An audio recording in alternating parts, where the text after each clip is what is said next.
Have you ever held a deceased child in your arms? First of all, your comments are disgusting.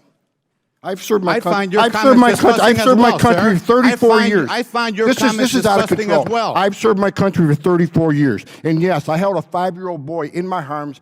In back of that tractor trailer, I knelt down beside him and said a prayer for him because I knew what his last 30 minutes of his life were like, and I had a 5-year-old son at the time. What I've been trying to do in my 34 years serving my nation is to save lives. So for you to sit there and insult my integrity and my love for my country and for children, that's why this whole thing needs to be fixed. And you're the member of Congress. We agree on that. Fix it. We agree on that, but I disagree. But I also disagree with your characterization of immigrants as prone to criminality. People for 3 decades on this. Gentlemen, time has expired. Tom Homan clashed with Congressman Chuy Garcia in a tense hearing that laid bare just how divided Washington remains over border enforcement and family separation. What began as policy questioning quickly turned personal, with emotions running high on both sides as lawmakers pressed Homan about past immigration strategies and their human cost. These egregious and cruel conditions and policies are not accidental. Mr. Homan, during your time as acting ICE director, deterrence was the order of the day for you. The memo bears that out, exactly what you planned for.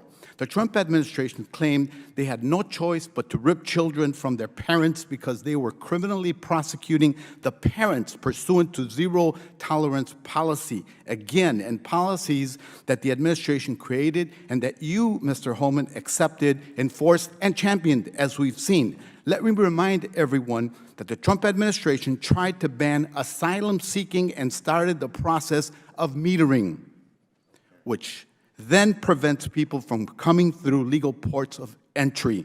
That exacerbated the crisis. People are desperately waiting months just to get in line and be granted the inalienable rights to due process. Mr. Homan, you have said that most immigrants are, quote, not criminals other than the criminal act that they do when they enter the country illegally. That is why I think we ought to revisit decriminalizing desperation, striking sections 1325 and 1326 of Title VIII of the U.S. Code, the statutes that the administration has leveraged to separate thousands of children from their families. Mr. Homan, do you understand that the consequences of separation of many children will be lifelong trauma and carried across generations?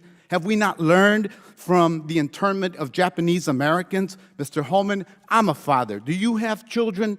How can you possibly allow this to happen under your watch? Do you not care?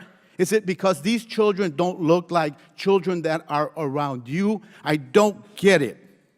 Have you ever held a deceased child in your arms? First of all, your comments are disgusting. I've served my country. I've served my country for 34 years. I find your comments disgusting as well. I've served my country for 34 years. And yes, I held a 5-year-old boy in my arms. In back of that tractor trailer, I knelt down beside him and said a prayer for him because I knew what his last 30 minutes of his life were like. And I had a 5-year-old son at the time. What I've been trying to do in my 34 years serving my nation is to save lives. So for you to sit there and insult my integrity and my love for my country and for children, that's why this whole thing needs to be fixed. And you're the member of Congress. We agree on that. Fix it. We agree on that, but I disagree. But I also disagree with your characterization of immigrants as prone to criminality. People for 3 decades on this. Gentlemen, time has expired. It's my time now. Mr. Chairman, It's my time. the gentleman ripped off about 7 different questions designed to go at the character of Mr. Homan, and Mr. Homan should be given a chance to respond. It was ridiculous, the way he just rattled them all off and wouldn't let him respond to them. Let me say this. I understand that, but first of all, I'm going to have civility in my hearings. All right? I have the floor. I understand, and I agree with you. I'm going to have civility. That's why I was banging, so that we could hear each person speak. I have been very courteous and very kind. Now, Mr. Homan, do you have something to say? No one in this room has seen what I've seen in my 34-year career. Very well. No one has experienced what I've experienced. I've saw many dead bodies coming across this border. And you want to talk about the memo? This memo is one option to stop death. Not just about enforcing the law, stop death. If you want to legalize illegal immigration, good luck with that, because it's going to get a hell of a lot worse on that border. If you say, well, okay, from now on, there will be no consequence, no deterrence. It's not illegal to come to this country illegally. More families would come. 31% women would be raped. More children would die. We're a nation of laws. If you don't like it, sir, change it. You're the legislator.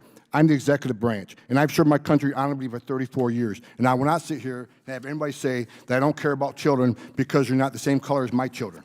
This wasn't just another political exchange, it was a raw reminder of how deeply immigration policy affects real lives, Garcia focused on the impact of child separations and asylum restrictions, arguing that desperation should not be criminalized.